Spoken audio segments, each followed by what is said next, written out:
All right, this is a review and tips installation for the rear bumper on the Am Commander.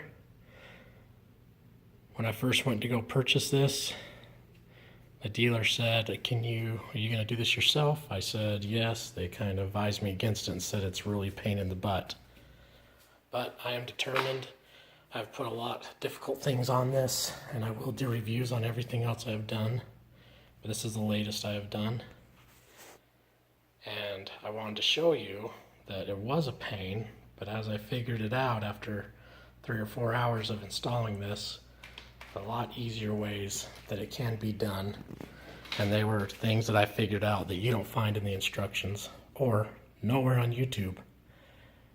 I don't see anything on YouTube about this rear bumper or really any other Can-Am accessories. So I'm going to quickly show you the process.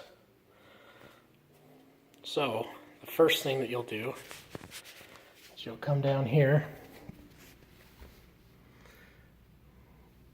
You can see where that bumper ties in underneath the rack, the rear bed.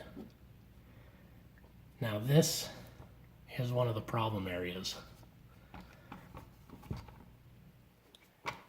It's these little tubes right here. They're really not spread out far enough. And apparently that's one of the biggest problems. So to get this into there, that's where I had a lot of difficulties. And so I thought of everything I can do. Luckily, I had this tool right here, and that tip right there,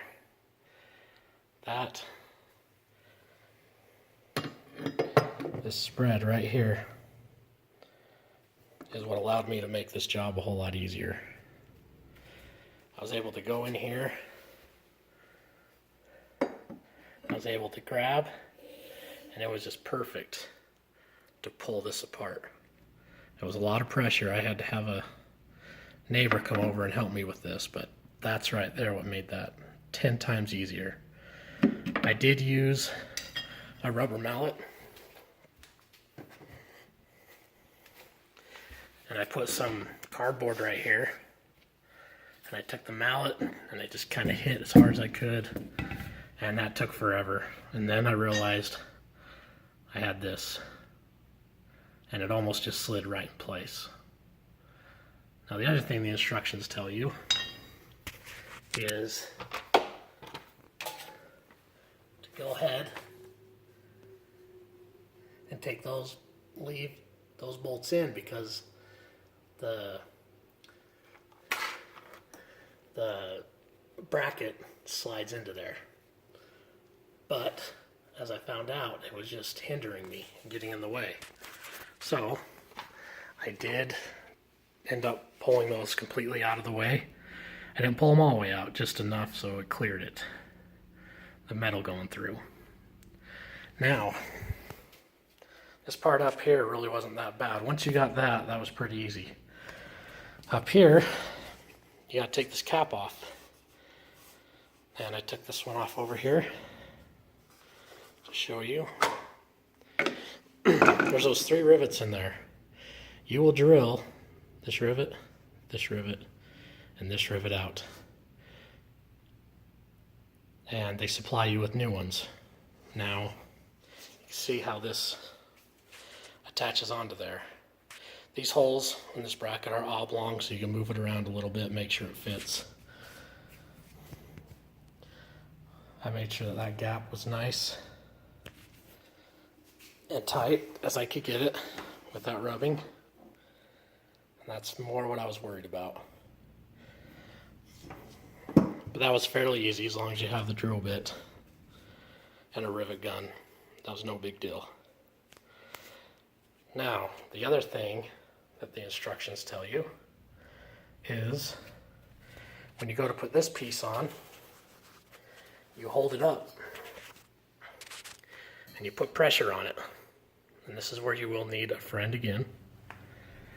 And you just hold this up tight and push. So you can drill in, mark your holes, and drill for these bolts. Seems easy enough. The problem is, if you take this and you just have somebody hold this, throwing it like this, the problem is this part right here comes down and rests perfectly on top of this.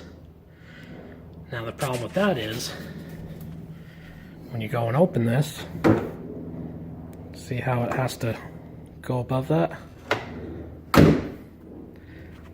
It doesn't work if somebody just holds that. So you got to remember that the top of this does not rest on the top of this. What you're looking for is this part to match up and hit this part. This doesn't matter, it needs to be higher so it can make that turn. Now this is where I messed up. I don't know if you can see. Yep, you can. I think, let's see here. There's a little hole there. I had to move these bolts up about an inch and a quarter after I drilled the holes. So I got little teeny holes there. You can't really see them. It wasn't a big deal. And as you can see, the bolts go into this area right here, which does not ruin your sill for the tailgate very much. So I wasn't worried about it, but if I ever do this again, I will know that I gotta lift this rear bumper part up higher.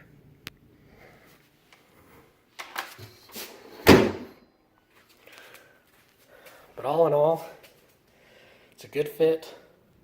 Once I figured out those little teeny tricks, it went a whole lot smoother on the other side. I'm not one to put labels on things, but I did make sure this one was put on there just in case somebody tries to attach something to this if they borrow it. I'm trying to get it to focus, but I won't. It just says don't attach anything to this bumper. Anyways, that's the review of the Am Commander rear bumper. If anybody has any questions, I will answer them and help you out in any way I can. Thanks for watching. I also have a front rack and light guards that I'll review for you guys as well. Installation and tips.